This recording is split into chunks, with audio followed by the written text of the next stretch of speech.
Selamat pagi saudara-saudari semua. Dengan gembira hari ini membahas 2 Korintus pasal 2 yang disampaikan oleh Pastor Tim. Tadi mendengar banyak akan sharing.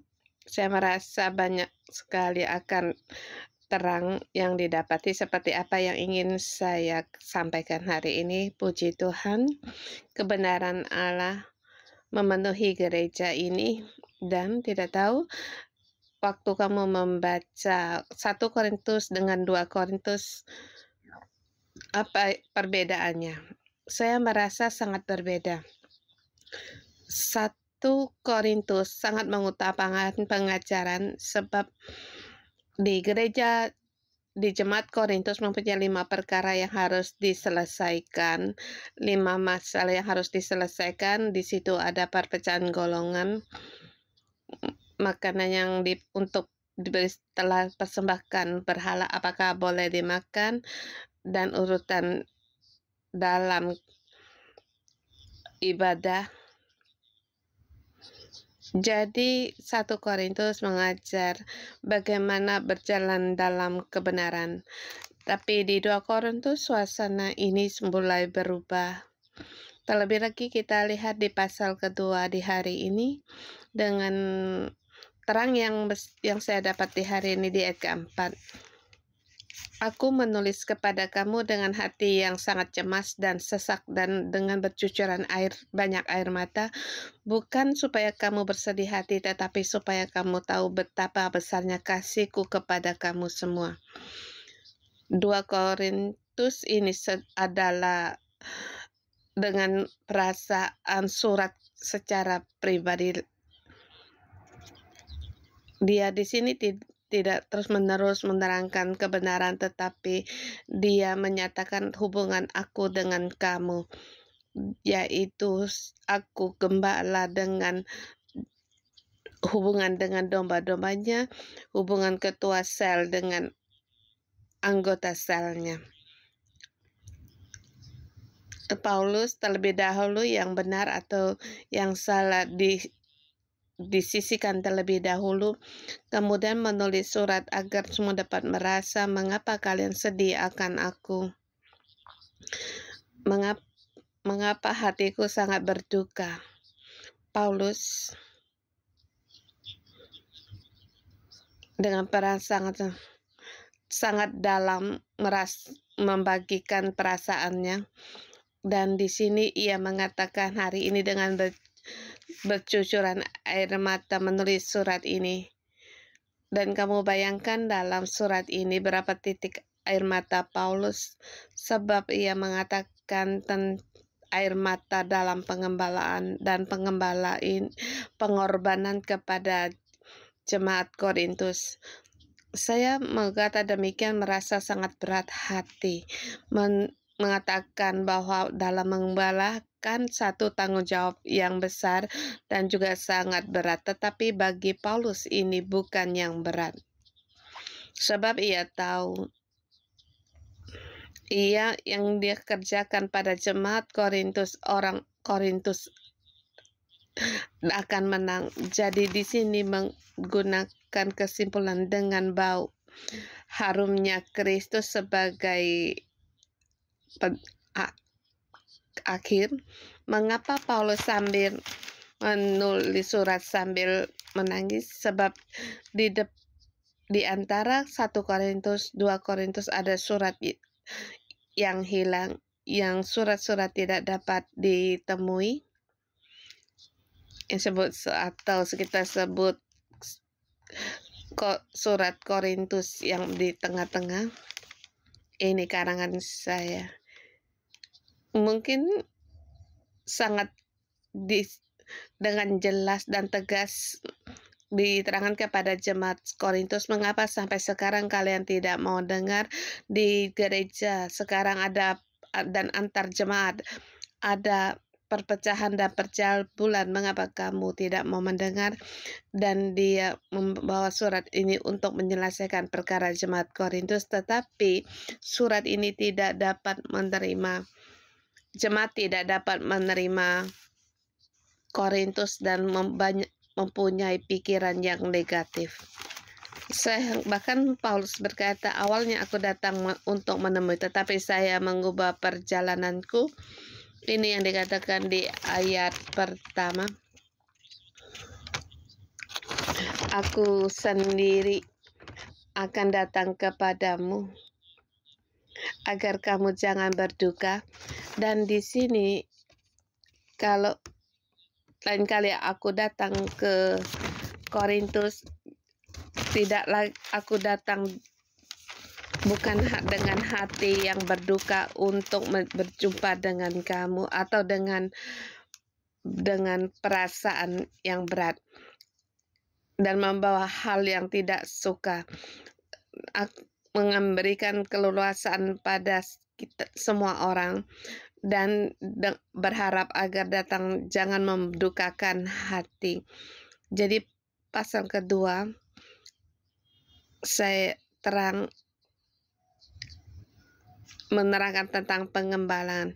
Dengan tema di hari ini saya kasih dengan surat yang bercucuran mata agar orang tahu kasih dalam pengembalaan. Surat dengan bercucuran air mata agar orang tahu akan kasih dalam pengembalaan. Kalau Paulus suka mengajar hari ini, kamu harus mengubah bayangan ingin, sebab Paulus sekarang dia orang yang dengan cucuran air mata terhadap anggota sannya, tetap semangatnya seperti tujuan di ayat keempat, supaya kamu tahu betapa besarnya kasihku kepada kamu semua. Ayat pertama tadi saya katakan,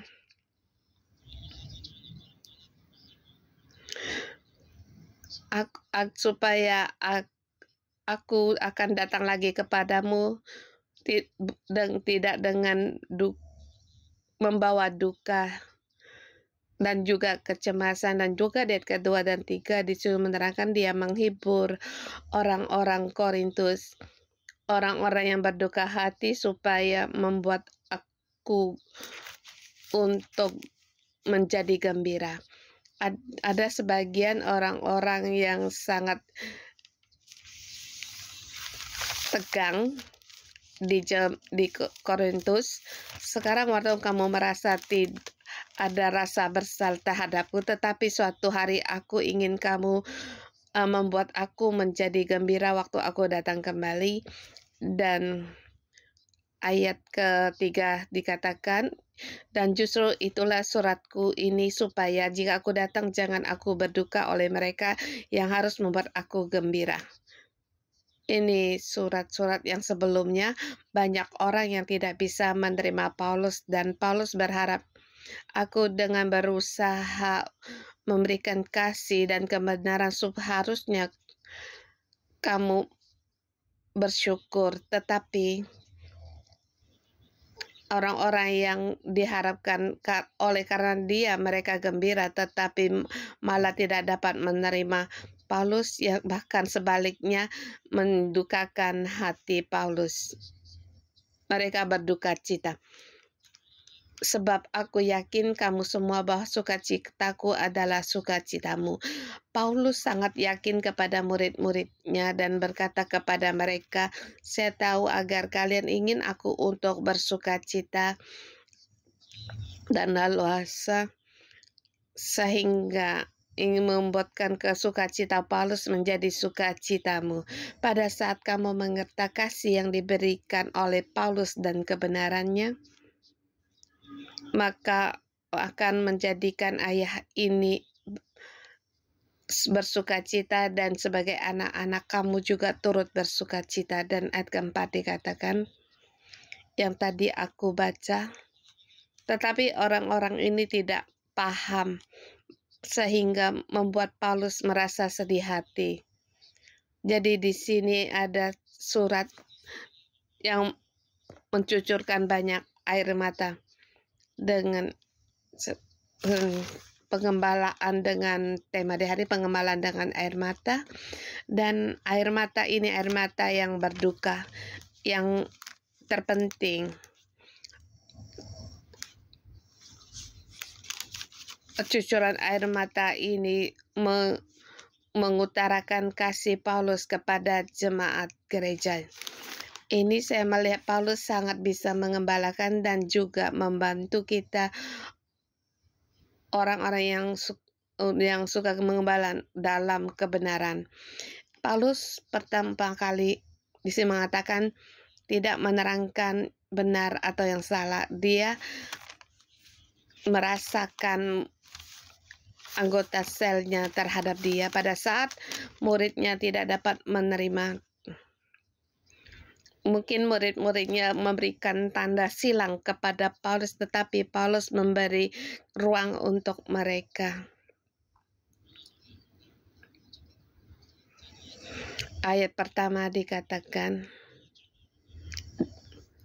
seperti di pasal yang pertama, aku hendak mengubah perjalananku sementara tidak datang ke Korintus, dan Paulus tidak ingin untuk memaksa dalam hubungan. Kalau kamu belum siap, aku juga tidak akan memaksa, dan ini merupakan satu peringatan bagi pengembalaan. Hubungan dengan kepengembalaan tidak bisa dipaksakan. Terlebih lagi kita harus berhenti apa yang ingin kita kerjakan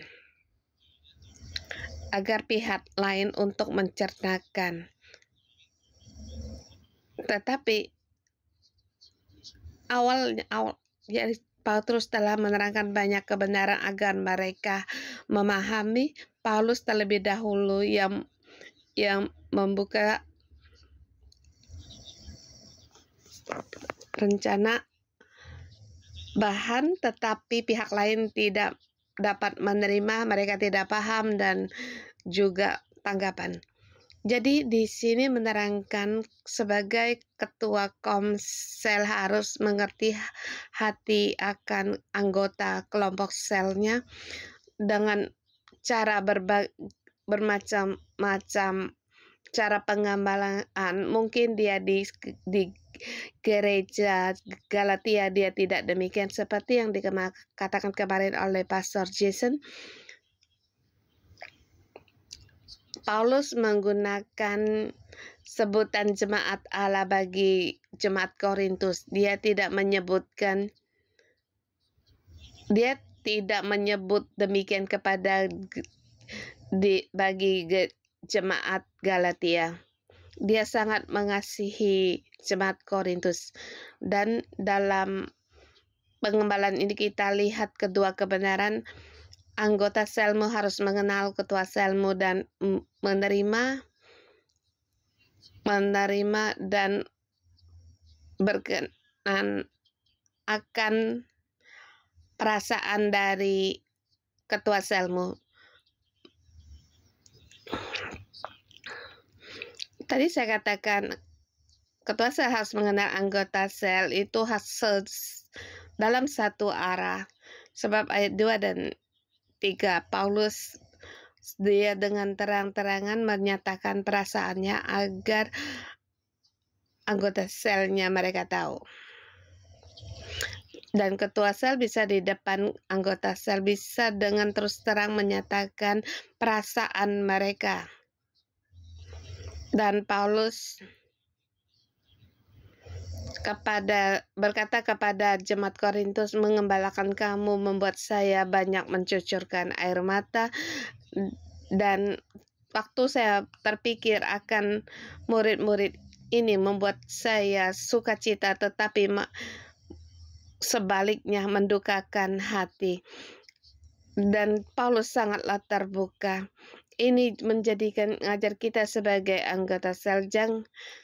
Jangan kita berharap hanya ketua sel harus mengerti perasaanku dan menerima perasaanku.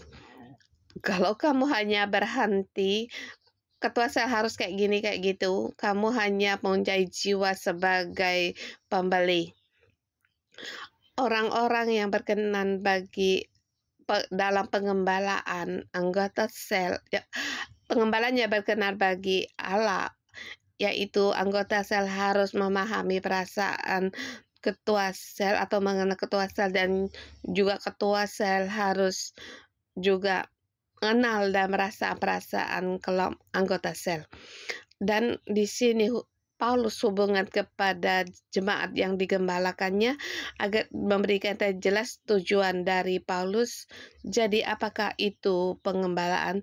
Pengembalaan yaitu pengajaran Paulus yang mengajar dari yang salah untuk diarahkan kembali kepada jalan yang benar. Ini adalah di surat 1 Korintus, tapi dalam hubungan pengembalaan sampai surat 2 Korintus menyatakan untuk saling memahami, harus saling mengenal. Jemaat Korintus sepertinya tidak mengenal Paulus orang yang bagaimana, dan gembala dari Korintus sangat merasa dia orang yang jahat, terus menulis surat untuk perpecahan gereja, pergolongan, percabulan, kamu harus bertobat. Tetapi tidak terlihat oleh mereka. Paulus seorang bapa yang mencucurkan air mata. Dia harus menulis surat dan harus menghindar dari jemaat Korintus supaya jangan mereka bersedih hati. Aku tidak untuk menyusahkan kamu, bukan kamu yang bersuka cita membuatmu untuk bersedih hati, tetapi supaya kamu tahu betapa besar kasihku kepada kamu semua. Jemaat Korintus, tahukah kamu bahwa aku sangat mengasihimu? Saya membayar harga untuk menyatakan kasihku kepadamu. Kasih ini adalah originalnya, yaitu agape, yang melebihi dari kasih manusia, dan ini bisa membuat kita untuk merenungkan dan terang untuk pengembalaan kita. Paulus, dia juga ketua sel yang juga menegur, ketua sel yang menyatakan kebenaran, melihat kekacauan, membuatkan reaksi yang besar, tapi pada dasarnya ketua sel ini dia adalah seorang bapa yang mempunyai darah dan daging, yang juga punya keterbatasan. Paulus juga punya yang ia butuhkan. Dia bisa saja dalam pengembalaan dia bersedih hati, ini bisa diungkapkan. Jadi ini bisa saya katakan kepada setiap ketua sel, pengembalaanmu, kamu disakiti, kamu bersedih, ini bisa diutarakan. Tentu kepada siapa kamu utarakan harus kamu berhikmat. Paulus memberitahukan kepada kita, pengembalaan yang sehat itu juga harus kita juga diutarakan dan juga dikatakan kepada masa itu, perasaanmu bersukacita atau bersedih hati, kamu bisa terus terang di hadapan mereka. Dan sebagai anggota sel, kamu harus dewasa belajar seperti jemaat Korintus. Jemaat 2 Korintus ini agar mereka tahu bahwa Paulus dia adalah manusia, bukan Allah. Bukan segala sesuatunya membuat perasaanmu menjadi baik. Pengembalaan tentu ada titik tinggi dan ada juga titik rendah. Paulus memberitahukan kepada domba-dombanya agar mengenal aku, orang yang bagaimana. Aku membuatmu bersedih hati untuk sementara waktu aku tidak mendekat padamu, tapi aku ingin tahu dengan aku sangat mengasihimu. Paulus perlu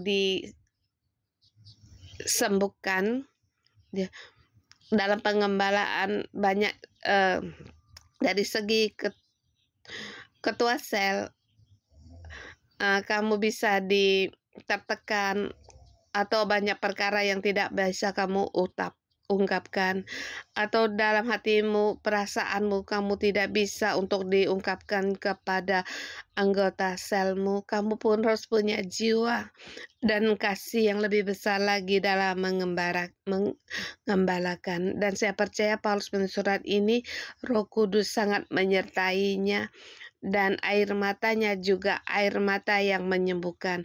Pada saat kamu menyatakan ketidaksanggupanmu dan penderitaan, susah hatimu dalam pengembalaan, dalam jiwa mereka, roh mereka, Paulus yakin mereka dapat menerima dan merasakan, sehingga ia bisa terus untuk mengembalakan. Dan kita tahu bahwa pasal yang kita lihat ini membawa hasil yang sangat baik bagi jemaat Korintus, sebab Paulus dia tidak langsung ke Korintus, tetapi dengan membawa surat-suratnya, menyuruh Titus untuk membawa-bawanya.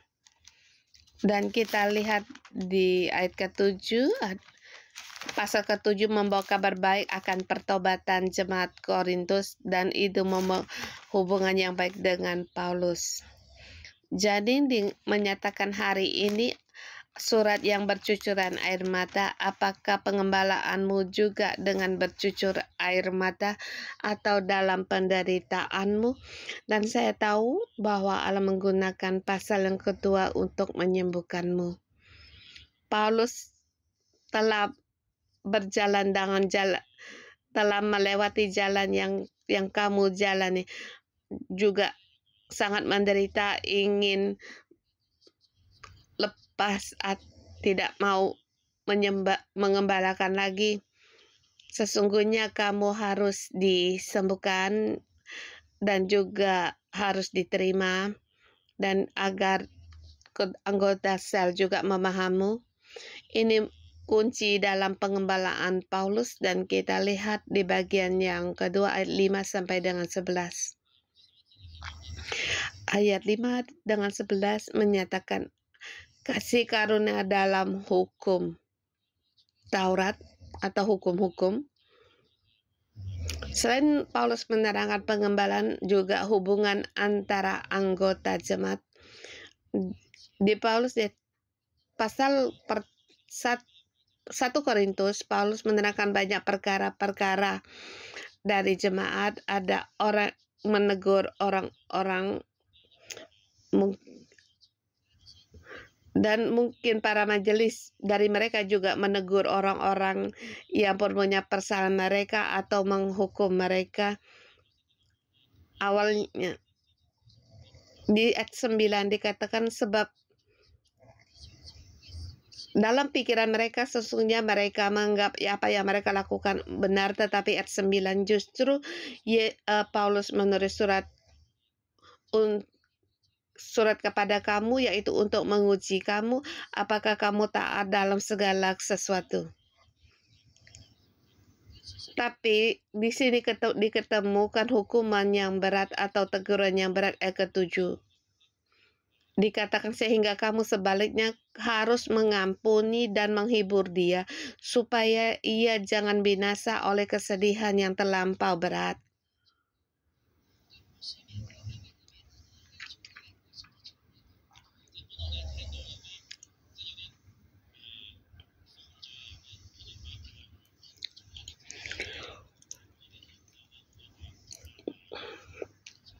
Paulus bagi orang-orang yang melakukan kesalahan ini menghadapi akan dihukum oleh gereja. Ini tidak ditulis kesalahan apa. Mungkin ada orang siapa-siapa berzina dan orang lain atau di depan atau belakang untuk menegur dia, menasehati dia, dan juga di belakang juga orang yang yang mengatai dia dan saya bayangkan akhirnya kita bisa untuk mengucilkan orang itu najis. Kamu bergaul dengan dia, kamu pun akan terjatuh. Sehingga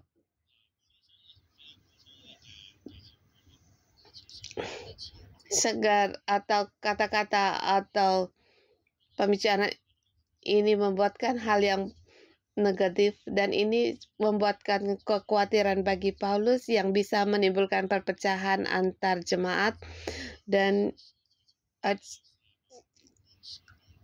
di situ dikatakan untuk mengampuni, seperti ayat 10 kita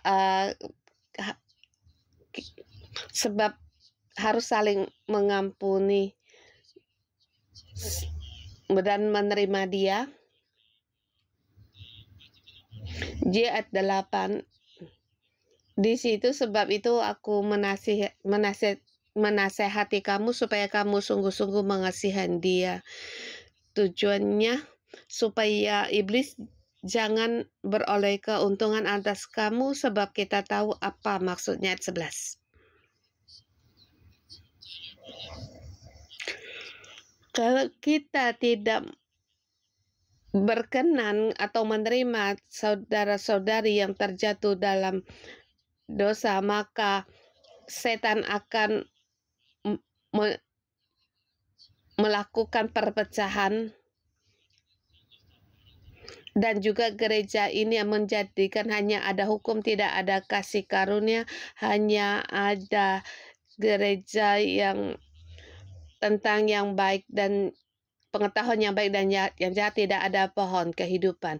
Yang disampaikan oleh Paulus yaitu harus menjadi jemaat dalam pohon kehidupan. Kita harus menerima anggota yang terjatuh dengan Paulus untuk meneguhkan dengan menerima kembali dengan kasih orang-orang yang terjatuh, sebab di dalam jemaat banyak orang dan masing-masing terhadap dosa atau hal najis punya penilaian sendiri-sendiri. Dulu mereka harus menjaga kesucian mereka waktu mereka menikah, harus mengambil perempuan yang perempuan. Jadi terhadap ada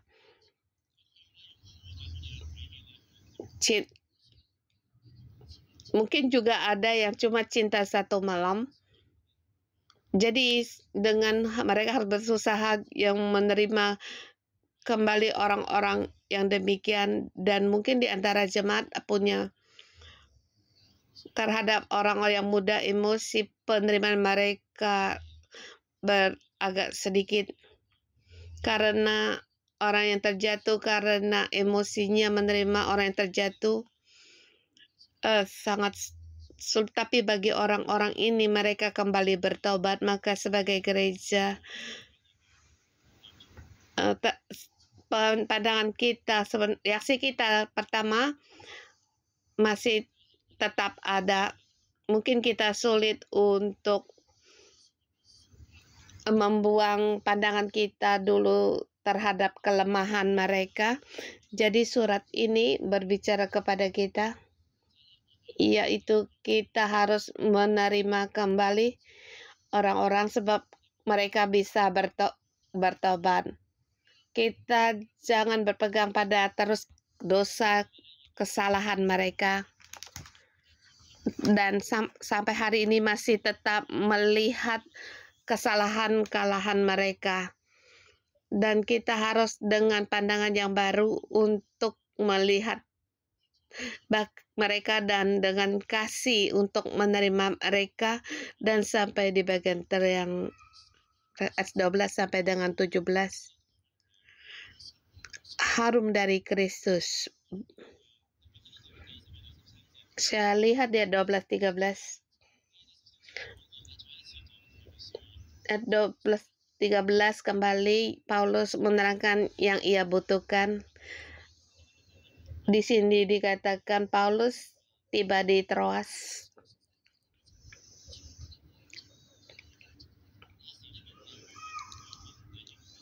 Di situ tetapi hatinya merasa tidak tenang karena tidak menjumpai saudaraku Titus.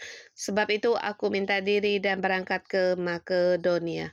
Ini menerangkan dalam perjalanan perasaan Paulus, yaitu di Troas, dia dengan membawa surat yang penuh dengan Paulus untuk diberikan kepada Korintus. Mereka melihat surat-surat yang telah diterima di jemaat Korintus dalam mereka. Jadi dengan kalau mereka di Troas mengadakan rapat dan dengan Titus, dan juga agar Titus menerangkan bagaimana situasi dari Korintus, tetapi Titus tidak dijumpai. Dan di sini dalam surat kita tahu bahwa banyak orang yang tidak dapat menerima Paulus, dan di surat merasakan hatinya merasa tidak tenang. Paulus waktu tidak menjumpai Titus, hatinya merasa tidak tenang. Dia sangat perlu atau kabar yang disampaikan dari Titus bagaimana situasi dengan domba-dombanya. Baik itu berita baik atau berita buruk. Di latar belakangnya sebab kita melihat bahwa hubungan yang erat yang baik antara Paulus dengan Titus mempunyai hubungan yang baik. Jadi kita lihat dalam pengembalaan kita, Paulus juga perlu orang yang membantu dia dalam pengembalaan. Kita setiap orang juga perlu akan rekan bersama dalam jalan pengembalaan.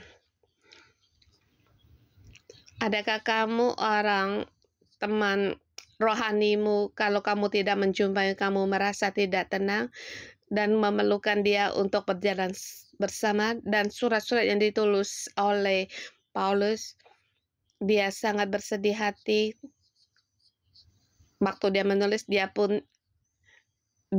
disembuhkan. Dan satu hal yang perlu kita pelajari dari Paulus, walaupun dia mengalami dalam kerohaniannya titik terendah, tetapi dia tetap mendeklarasikan kemenangan Kristus. Ayat 14-17 menerangkan bau harum dari Kristus.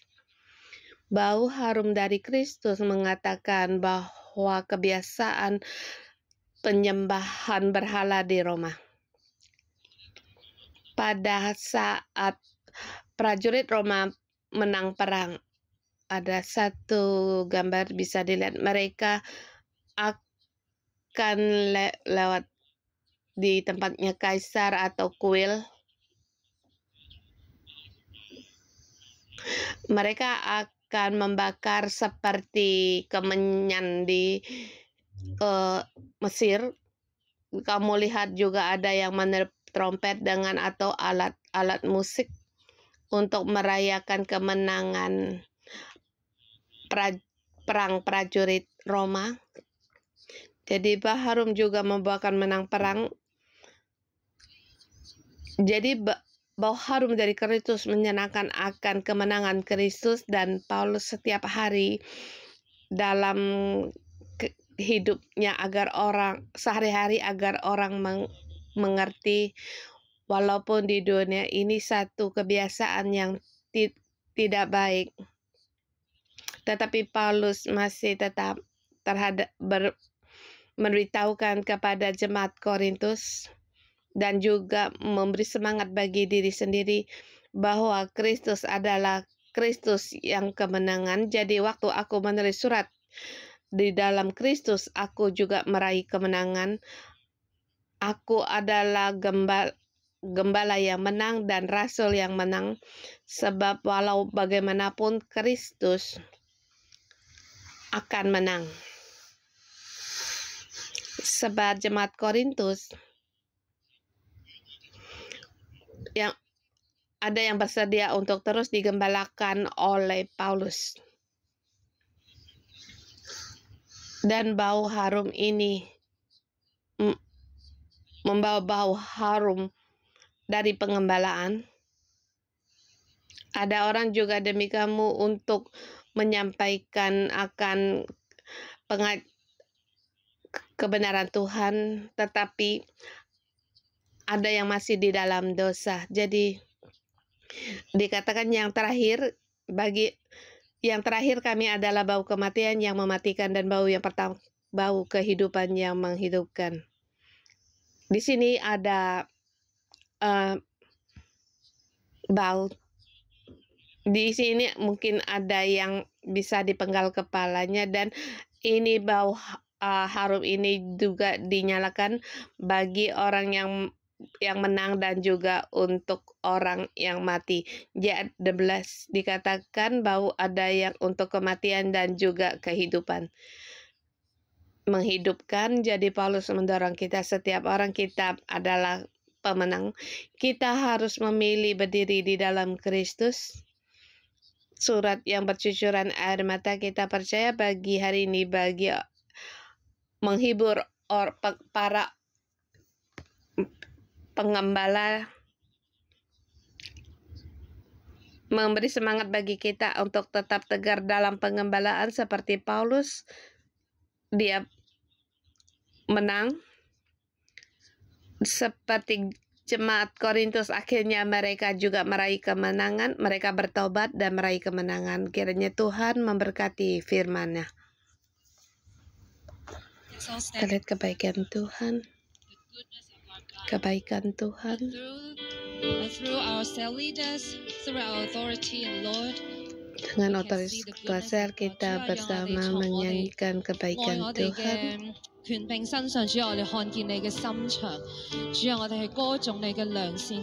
Kami meninggikan kebaikan-Mu Tuhan. I love you, Lord. I love you, Lord. Oh, your mercy never fails me. All my days I've been held in your hands. From the moment that I wake up until I lay my head, I will sing of the goodness of God. I love your voice. I love your voice. You have led me through the fire in darkest nights. You are close like no other. I know you as a father. I know you as a friend. I have lived in the goodness of God. Again, I love your voice. I love your voice. You have led me through the fire in darkest night.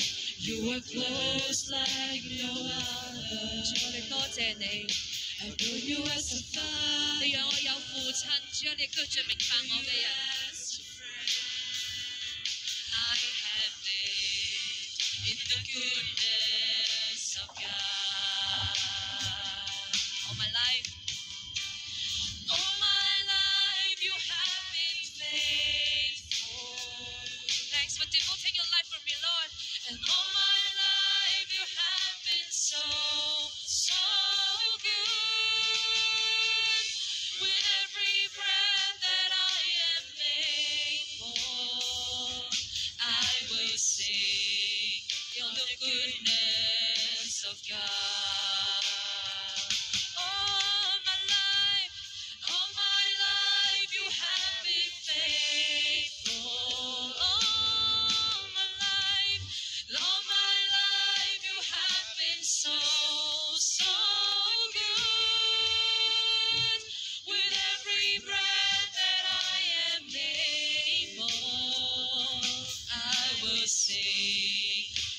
goodness of God. Your goodness is running. Your goodness is running after. It's running after me. Your goodness is running after. It's running after me. With my life laid down, I surrender now. I give you everything. Your goodness is running after. It's running after me. Your goodness is running after. It's running after me. Your goodness is running after. It's running after me. With my life laid down, I surrender now. I give you everything. Your goodness is running after. It's running after me. With my life laid down, I surrender now. I give you everything. Your goodness is running after. It's running after me. 主你的良善慈爱都随着我。 Tuhan, kebaikan-Mu, kasih setia-Mu mengikuti kami. Kebaikan-Mu Tuhan mengikuti kami. Dalam penciptaan, dalam kejadian Engkau berkata, baik, sungguh amat baik Kau berikan kepada kami. Tuhan, terima kasih karena kebaikan-Mu kami pun mendapatkan pengembalaan. Tuhan, pada saat kami datang ke gereja dengan hati yang runtuh atau pecahan dengan hati yang remuk, tapi di sini kami digembalakan, kami disembuhkan, dan di sini kami banyak orang yang menggembalakan, dan mari kita bersyukur kepada Tuhan atas kesembuhan Tuhan, dan juga kita bersyukur kita ada ketua sel yang mengembalakan kita, dan juga pengembala-pengembala yang mengembalakan kita. Tuhan, terima kasih kepada Engkau. Dalam gereja 611 ada gejala pengembalaan, dan kami mendapatkan kasih dari ketua sel, bahkan kami merasakan kasih Allah Bapa yang Engkau menerima dan menyembuhkan kembali. Tuhan, beri kami untuk percaya kembali pada hubungan dan kasih. Dalam ayat dikatakan,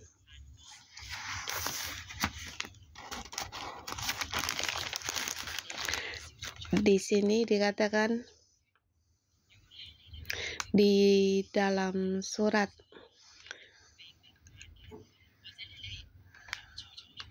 yang mendukakan hati, waktu menulis surat sangat cemas dan sesak bercucuran air mata. Di sini aku hendak menyembuhkan akan ketua sel. Waktu mungkin kamu dalam pengembalaan, banyak sekali gembalaan yang terjadi bersama dengan anggota selmu. Sebagai ketua sel, mungkin kamu tidak berani untuk mengembalakan. Juga ketua sel kamu pernah disakiti oleh ketua selmu yang lama, atau terhadap oleh anggota selmu, kamu juga merasa takut. Saya juga mengundang kalian di arena untuk maju ke depan, dan kita yang di online silakan letakkan tangan kita di atas hati. Yang melayani kita adalah Tuhan. Kiranya Tuhan kasih-Nya memenuhi kita dengan kasih Kristus yang mengalir pada kita, sehingga kita bisa mengasihi orang lain. Terlebih dahulu, kesusahan kita atau berhati kita beritahu kepada Tuhan. Tuhan, kami mohon Roh Kudus-Mu memenuhi kami di dalam perjalanan pengembalaan. Kami sangat kesal, bahkan tidak dipahami. Mohon Tuhan, kuasa kesembuhan-Mu masuk di dalam kami. Tuhan Yesus, satu persatu penolakan, ketidakpahaman, bahkan hati yang akan minat baik kami yang disia-siakan. Tuhan, seperti tidak mengerti. Tuhan, mohon kuasa kesembuhan-Mu untuk masuk di dalam kami. 如果你还没有组员的，你很想牧养的，我也想邀请你来祷告。 Yang ingin 读学房不是只是来 menjadi ketua sel bagi para pelajar juga berdoa pengembalaan-Mu. 神跟彼得说：“你爱我吗？你起来牧养我的羊。” Seperti Paulus yang bertanya kepada kita, apakah kamu mengasihiku? Gembalakanlah domba-dombaku. Dan juga saya menerima di antara ketua sel kamu sangat sedih. Walau bagaimanapun anggota selmu tidak mau mendengarmu, kamu merasa mengembalakan tidak berguna. Kamu dalam kecemasanmu, dalam kesedihanmu, Tuhan tahu akan penderitaanmu dan ketidakberdayaanmu. Kamu telah berusaha untuk mengembalakan. Kita bersama mohon Tuhan untuk menyembuhkan kita.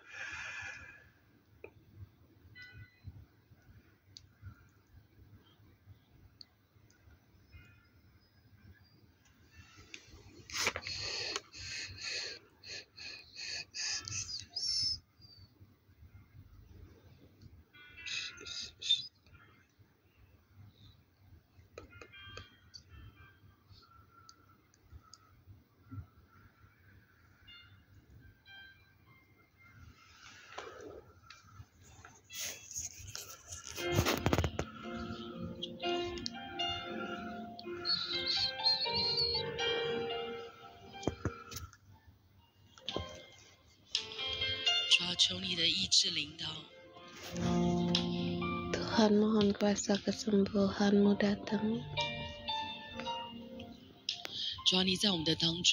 Tuhan, Engkau ada di tengah-tengah kami. 后面的弟兄姐妹，如果你的小组当中还没有建立门徒的，我也想邀请你为自己的牧养来祷告。 Saya mengundang 求神帮助我们去 ketua 门徒 sel 万民。 yang belum memuridkan juga untuk berdoa. 但是我们常常会 Kiranya 满 kita 足于现在 menanggapi 的现 rencana 状。 Tuhan untuk 你跟神说 memuridkan 神啊，我愿意起 bangsa-bangsa 来牧养， dan katakan Tuhan, Aku aku ingin bersedia ikut untuk mengembalakan Aku ingin dan ikut mengasihi ikut demi ikut. Engkau. "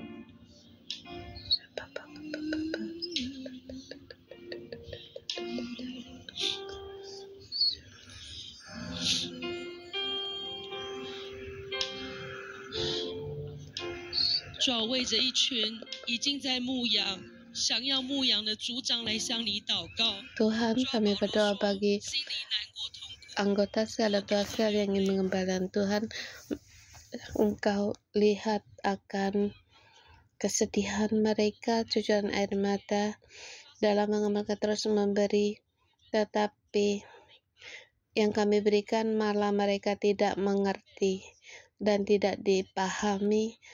Walau bagaimanapun kami memberitahukan, tetapi mereka tidak dapat terima.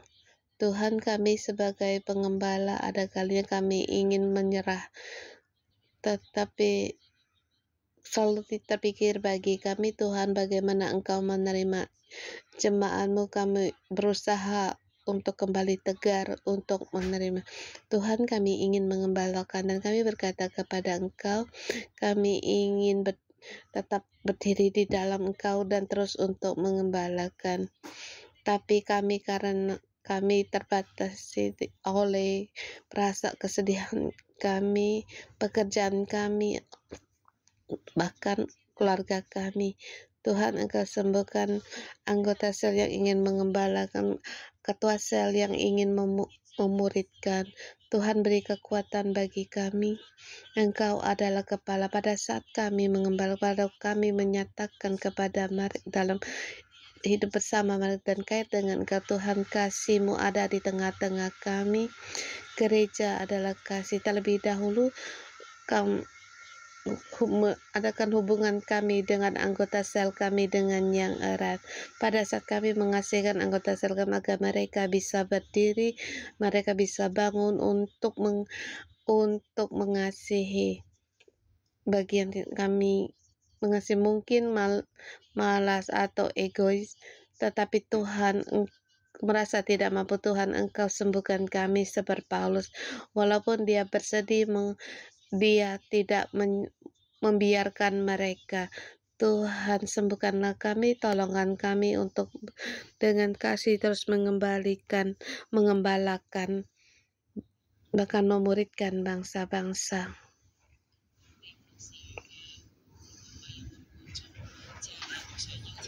Saya mengundang MJ Leja dan juga cabang gereja, para gembala,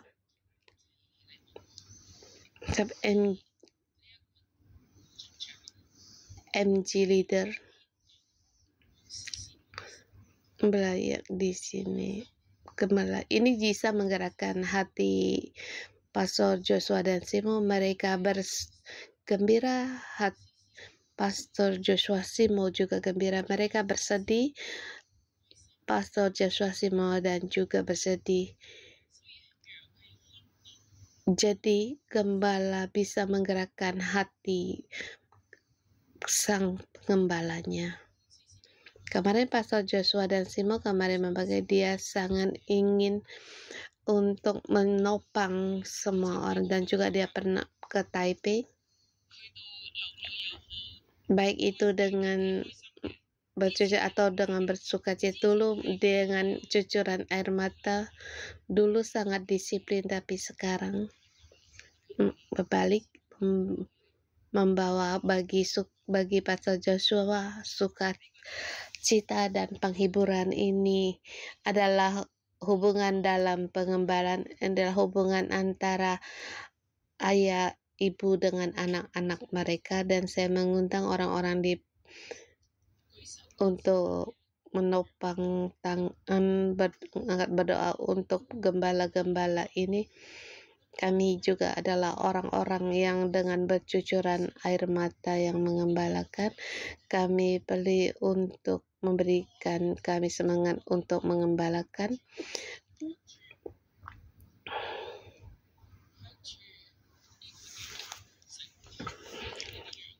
Kita di sini, Tuhan memberikan domba-domba yang dipercayakan kepada kita, seperti bagaimana jemaat Korintus yang dipercayakan kepada Paulus untuk digembalakan, dan ini juga bisa untuk menggerakkan hati kita. Kami mohon kalian berdoa untuk para pengembala kami. Tentu dalam pengembalaan ada air mata dan juga ada penghiburan dari Allah, dan penghiburan dari pengembala kami, dan juga penghiburan sukacita dan kepuasan dari Allah Bapa.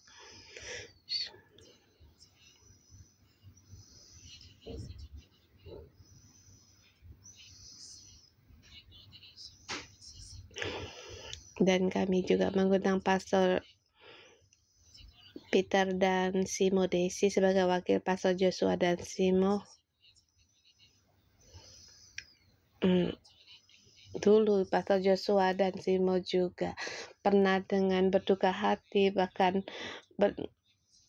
mengeluarkan air mata demikian, tetapi malah sekarang suasana berubah. Sekarang kalian membawa sukacita bagi Pastor Joshua dan Simo.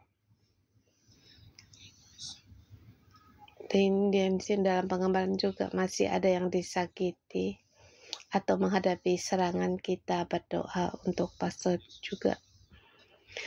Yesus, kami berterima kasih di hari ini Roh Kudus membawa kami dalam kebenaran pengembalaan dan inti-inti dalam pengembalaan, sehingga kami tahu digembalakan itu satu berkat yang besar, dan kami melihat bagi dalam puluhan tahun, 20 tahun kami baru memahami jiwa jiwa ayah dan ibu yang dengan bercucuran air mata untuk mengembalakan kami. Dan kata-kata yang menegur juga itu adalah karena kasih. Tuhan, hari ini kami punya kesempatan untuk mengerti lewat diri saya sendiri waktu mengembalakan orang lain. Saya tahu jiwa pengembalaan sebagai ayah dan ibu. Pada saat orang lain mencucurkan air mata dan kan, Tuhan, Engkau memberikan kasih agape-Mu kepada saya sehingga saya merasakan satu pengembalaan berkat, dan sehingga hari ini saya bisa merasakan jiwa pengembalaan ibu bapak rohani saya, dan mereka juga melihat pertumbuhan kehidupan rohani saya. Tuhan, saya bersyukur Engkau memberikan kesempatan dan karunia ini sehingga pergi ke TP untuk mengembalakan dan saudara-saudari kami semua, karena yaitu dengan menerima DNA pohon kehidupan, menerima kasih ini, menerima untuk mengasihi orang-orang yang dipercayakan kepadaku, domba-domba yang Kau berikan kepadaku. Terima kasih Tuhan, dalam nama Yesus berdoa, amin. Sungguh Tuhan, Ibu rohani saya, Simo, saya bawakan di hadapan Engkau. Mohon Engkau ingatkan di beliau, dia sebagai ibu dari banyak anak yang bersukagembira dengan walaupun yang tidak kami lihat betapa susah hati, air mata mereka, kesahan hati mereka dalam Tuhan. Lewat ini beri aku mengerti kasih dalam mengembalan begitu dalam, sehingga kami dapat merasakan dari hati orang merasakan kasih-Mu Tuhan, dan sehingga kami mengerti lewat kasih Ibu Bapak rohani kami, agar kami dapat merasakan dan aku jatuh menghargai dengan kasih. Dan kadang kami tidak bisa percaya, bahkan tidak dapat percaya, tapi Tuhan, mereka dengan kesabaran untuk menanti dan terus mengajar lewat Roh Kudus, lewat kasih mereka, lewat gereja itu yang diberikan kasih-Nya kepada kami, kasih yang diberikan juga dari saudara-saudari kami. Rupanya dalam keluarga besar ada kasih dan kebenaran.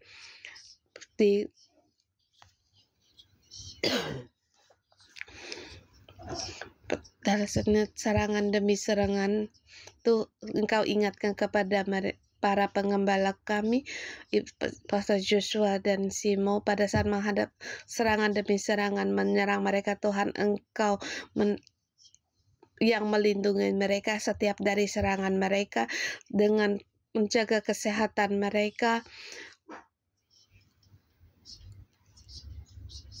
agar mereka bisa mempunyai kekuatan untuk mengembalakan baik staf gereja atau para gembala-gembala lain. Dan biarlah kehidupan mereka menjadi teladan bagi kami, dan juga dalam pengembalaan kami belajar sebagai ibu dari banyak anak yang bergembira. Dan berkatilah Pastor Simo juga, Pastor Joshua dan Simo sebagai banyak menjadikan berkat bagi kami setiap orang, sebagai berkat bagi anak-anaknya. Kita semua kita bergandengan tangan. Iblis ingin memisahkan kita, tetapi kita saling bergandengan tangan dalam satu pohon kehidupan. Kita bersama berdoa untuk gembala-gembala kita, pengembala kita, dengan bersatu hati, dengan berusaha dan satu hari mengalah pengembalaan dalam satu pohon kehidupan. Musuh yang dari penjuru untuk menyerang kita, tetapi kita mempunyai bau harum kemenangan. Di sini kita harus memberitakan, yaitu pemberitahan akan bau yang harum dari Kristus. kemenangan Kristus. Di dalam Kristus kita dimenangkan, jadi pemenang. Agar kita juga membawa kita pada jalan kemenangan dengan perantaraan pengembalaan yang menyebarkan keharuman pengenalan akan Yesus. Kita bersatu hati dalam pengembalaan. Rohmu Tuhan ada di tengah-tengah kami.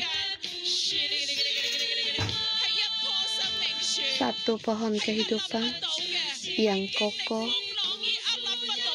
yang walaupun menghadapi angin badai tetap kokoh, yang dapat menyatakan akan bau harum dari Kristus, yang membawa bau harum dari Kristus.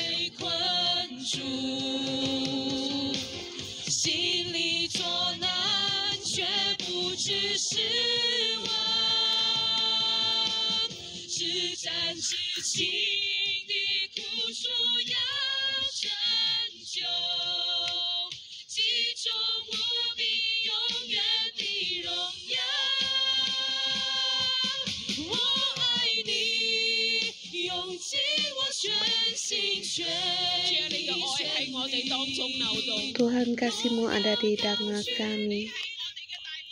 Engkau adalah Gembala Agung kami. Kasih-Mu Tuhan ada di dalam kasih yang tak tergoyahkan.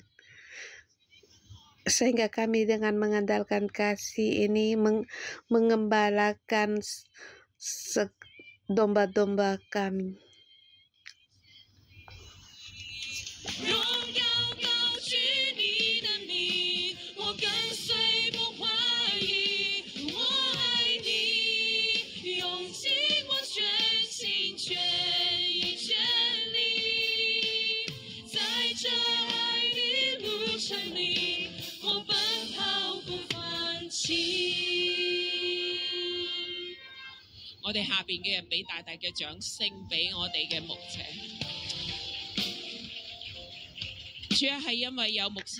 Tuhan, sebab ada Pastor Joshua dan Simo yang